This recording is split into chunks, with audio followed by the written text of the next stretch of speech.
Hello and welcome back, and that is right. Today I want to return to the subject of WD My Cloud. I want to talk about the PR4100, a 4-bay WD NAS that arrived on the scene quite a few years ago now. It was one of my early picks for a great Plex media server NAS, I think back in 2016, maybe even 2015. And although many NASes have arrived on the scene from different brands over the last few years, it has to be said that WD have really continued to roll out this NAS. Indeed, they've worked on their software, making their way through for different versions of their OS platform, although arguably more recent updates to their platform for a number of their systems is to do with vulnerabilities that were found in the old versions where people should have updated over time anyway. But today's video is answering a simple question.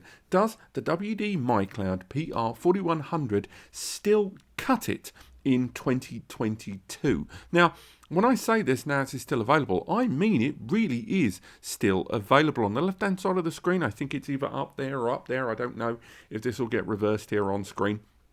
You can see that the WD My Cloud is still ready and available over on WD's own website without hard drives inside for as little as 419 quid. Now, to put that into perspective, the DS920 from Synology that was released about a year and a bit ago, year and a half even, back in mid-2020 indeed, that NAS knocks around for about £500 to £550, and that has arguably a weaker CPU than the WD. Indeed, the QNAP, the TS453D, again, very similar architecture to that Synology, knocking around again for about 500 to 550 quid.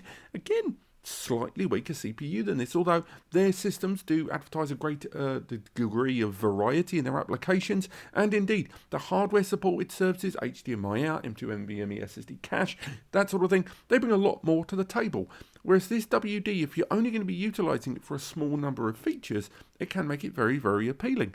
This becomes even more appealing when you go to websites like Amazon, where you can get the device pre-populated with many different kinds of WD hard drives and get even better deals. So for example, this is a fully populated device with 4 hard drives inside, knocking around for about 933 nicker, and again, with larger and larger hard drives array all being included inside. So again, it can be very appealing. So let's make our way into Plex on this NAS and run the test that we've run in previous videos, but on this NAS, which is right now sitting at about 6, coming up to close to 7 years since its original launch, I understand. So this Celeron powered NAS, that's a quad-core graphic embedded chip Celeron processor there, or Celeron, depending on how you want to pronounce it. We've got Plex installed. We've got a bunch of multimedia on board as well, the same videos that we test for our other Plex vids. You can see on the right-hand side of the screen there, just above me, that we have got the NAS updated to the very latest version of Plex that's supported by WD My Cloud, version 1.2.25.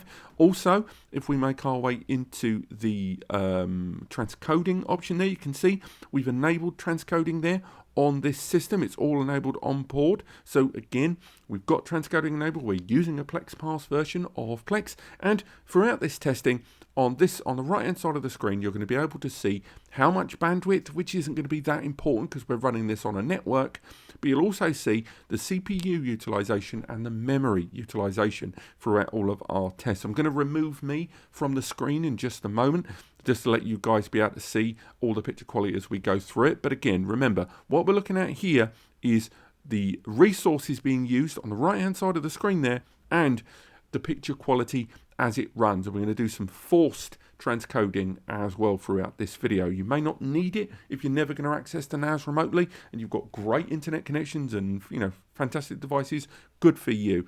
But if you are going to be wondering about transcoding on this NAS, we will be covering that as well. So let's just remove me from the screen here. Again, so we're just going to remove that there from OBS. I'm going to leave that on screen. So again, I should be gone now.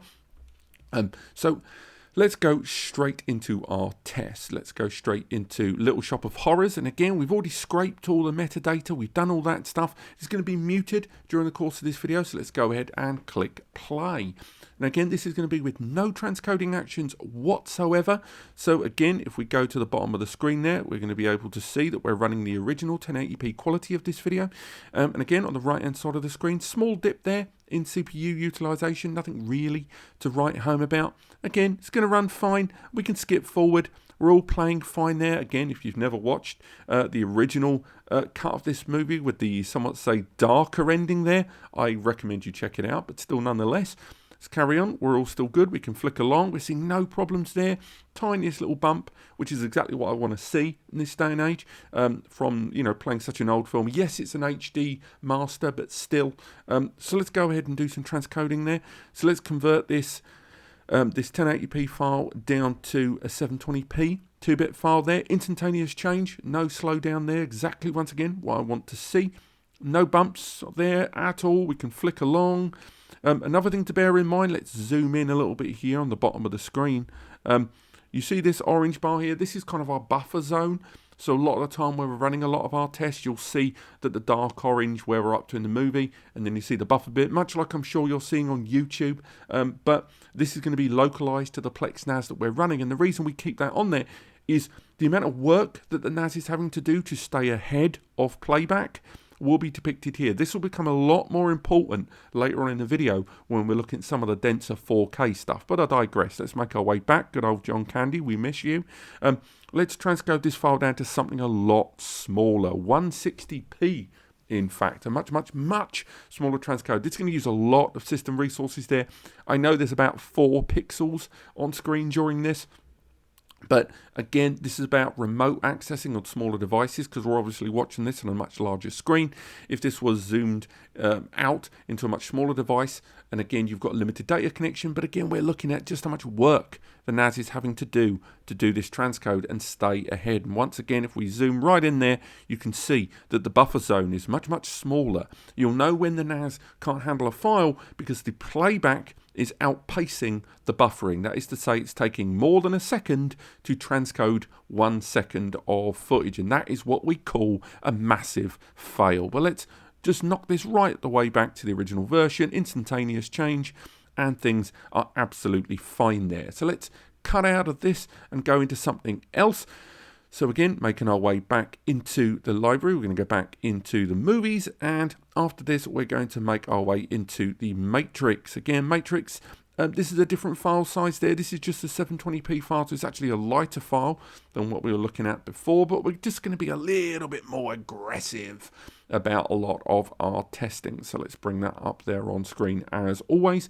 We've got the original there. We can flick along there. We're absolutely fine. We can flick all the way around the movie, which again, I'm sure a number of you, please tell me you've watched this film. And if you did watch the recent the movie that came out at the end of 2021, yes, me too, I'm feeling it as well. But yeah, playing absolutely fine. So now let's flick around. Let's go to some of the more meddlesome areas, because you find whenever you're doing the transcoding, 480p, 328p, 420p, these are the ones that systems have real difficulty with because it's a lot more reshape than you might expect. So if we flick onto the 480p, that was near enough instantaneous. But again, let's flick along. Running absolutely fine. So how about if we go to one of the tougher ones, we'll go to 40p, and straight away you can see that immediate delay there in what it's trying to do. Remember, that was the spike from earlier on when we went down to the lowest there from the 1080p transition. And again, we can see that we've still got that spike riding high there. So again, we're really taxing this system to convert this file. It's very unlikely you're going to need to do this. But again, 420p on a mobile device when you're on the commute, maybe on the train, that's acceptable for a mobile device remotely. Hence why we're forcing the transcoding actions through. So again, let's knock it down to the very worst. Let's transcode it down to a 160p 0.2 megabits per second transition for this 720p file.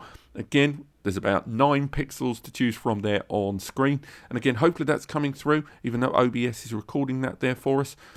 But again, we're still able to handle it. That's a good sign. That's still showing that this NAS is still cutting it now in 2022. But let's make our way out of these films and go into these slightly heftier files. These are the Jellyfish transcode files. For those that aren't aware, these are transitions of the same file, the same 30-second file, but each version of it gets increasingly heftier in volume and in its quality level there. So to put that into perspective, these HD files, as you might expect, are 1080p. If we go into the table view, we can see there it's all the same file. We can largely ignore those. We can see that H.264 and another one here is listed as HEVC. Now, this is going to be very important to understand the difference there. For those that have not seen my videos before, let me just take a moment to explain. H.264 is a compression technique that's used for allowing you to watch higher quality media from the comfort of your sofa. It's when the original footage of a film has been converted down into a more manageable file size, the original cut, if you will. Now, H.264 is not as efficient as HEVC, or highly efficient video codec, otherwise known as H.265. But H.264 is more widely available as a format and as a supported compression format on more media devices, your NVIDIA Shields, TVs, and more. So H.264 files generally play back straight away very, very easily compared with their HEVC counterparts, because HEVC, although more efficient, enables compression and therefore decompression of much higher quality media. The support of it, due to the patents being separated across multiple companies and not the single comparative patent of the development of 264, the result is that HEVC, in a lot of cases when you play it back on devices, isn't officially supported. They haven't got the license to play HEVC, and the result is that the media needs to automatically be transcoded. And now, it isn't a hefty transcode like we've seen till now. It's simply that it needs to transcode this dense media, which makes it even harder to play back those files. And finally, 10-bit, otherwise known as HDR, is a further media improvement of HEVC. So the result is, even though all three of these files you see here on screen are 1080p at 3 megabits per second bit rate, they are all three different media formats that get increasingly heavier. Now, throughout this testing, we'll be looking at denser and denser versions of that same 30-second file. The first file is about 10 megabytes in size on your hard drive. So again, 10 megabyte size file there. The last version of this file, we won't go through all of them, this one here at the bottom, is a 400 megabits per second 4K Ultra HD HEVC HDR version of that file. This is 1.4 gigabytes. That is 1,400 megabytes. Still 30 seconds, but again, 10 megabytes at the start, 1,400 megabytes here at the end, because this file here is the purest quality right now.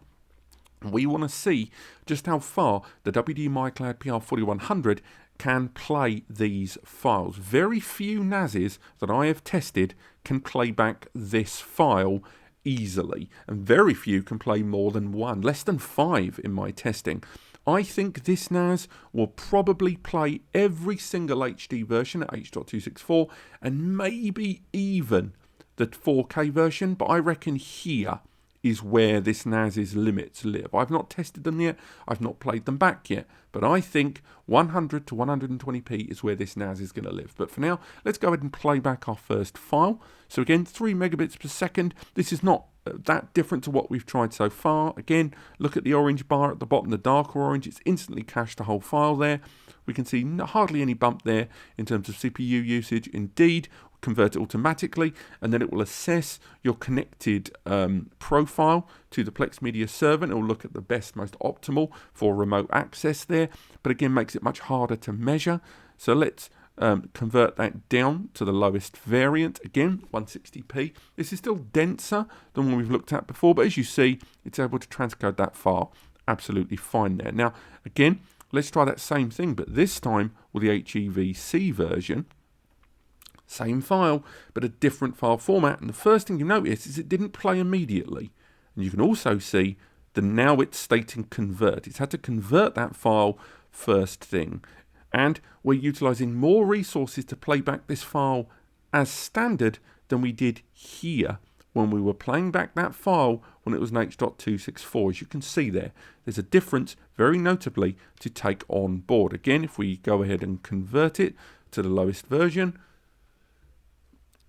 give it a moment, and you can see it's converted it to the lowest quality version. Let's rewind it back, and we're able to see that that spike once again has occurred. So again, that is what we're talking about here in terms of handling these files. So let's ramp things up. Let's go to a 30 megabit. So this is 10 times the bit rate of the files we've just tested. We're going to go for the H.264 version there.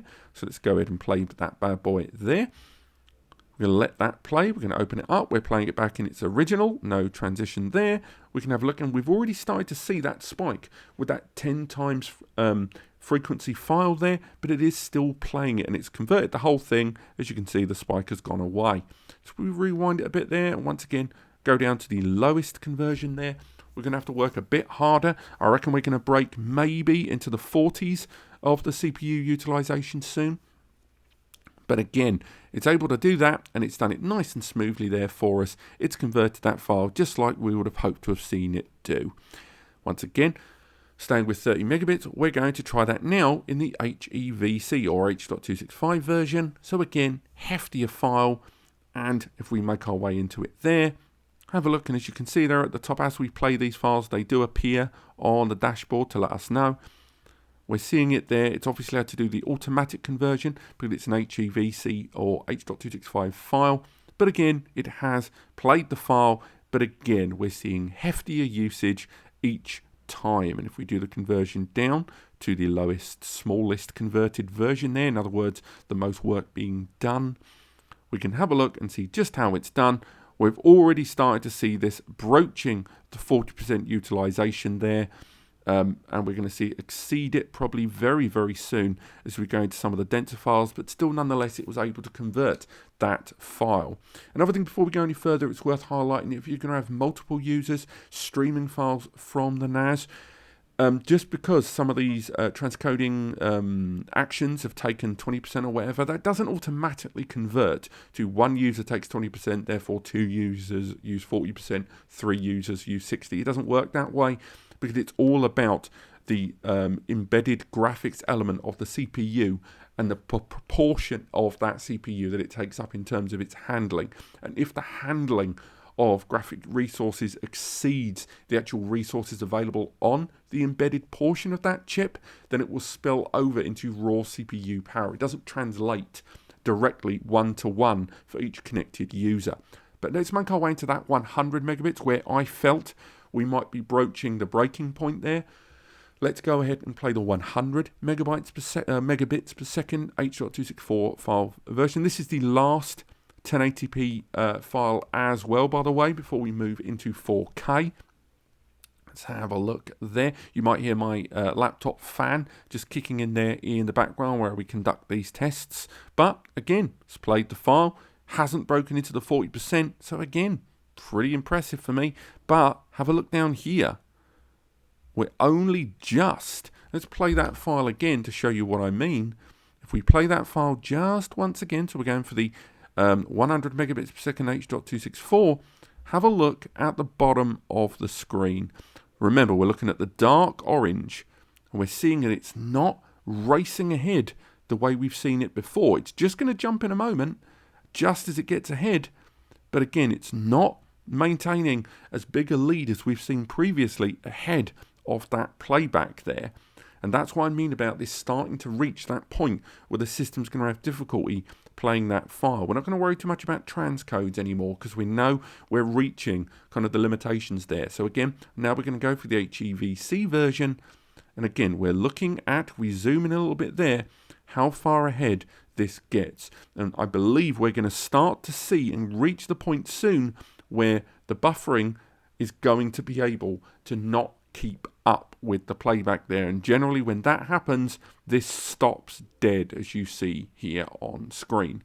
Now, when it does that, we can push the system to do an automatic transcode, but again, that still means that this video file failed the test.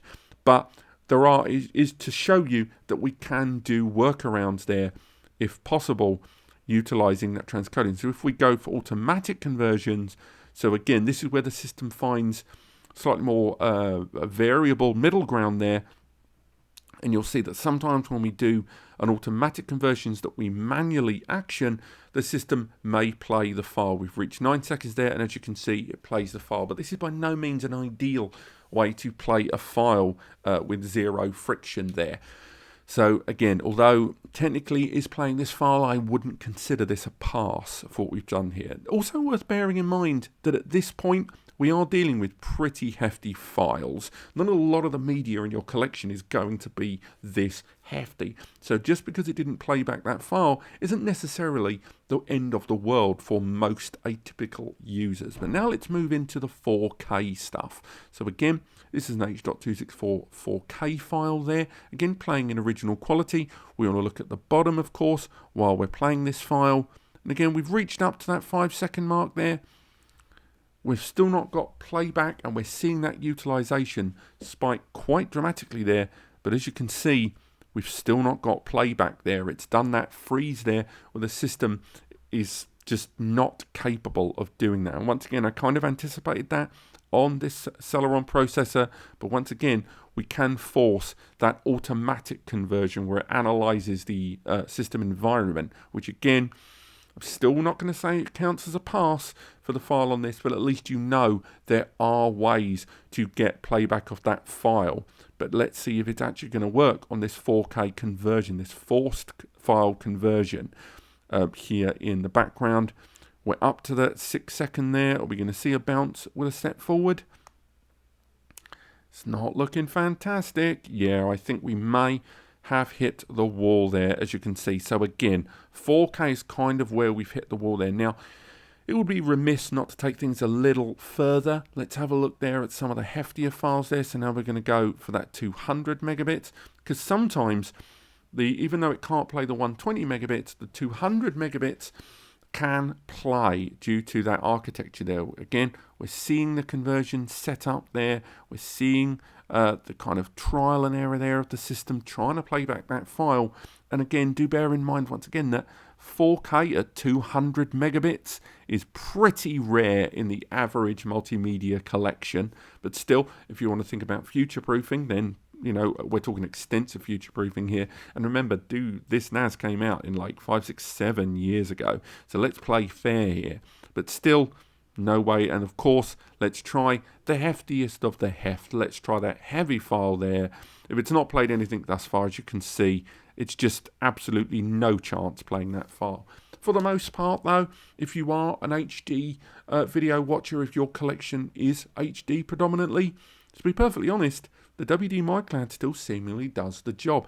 There are questions about its suitability moving forward and how often that Plex application is updated. I'm pleased to say that WD have really started ramping things up quite significantly in recent years with the updates to their cloud service. We've seen definite improvements in the user interface of their WD My Cloud system. Still not quite as bells and whistles and, you know, AI stuff as we've seen from Synology and QNAP.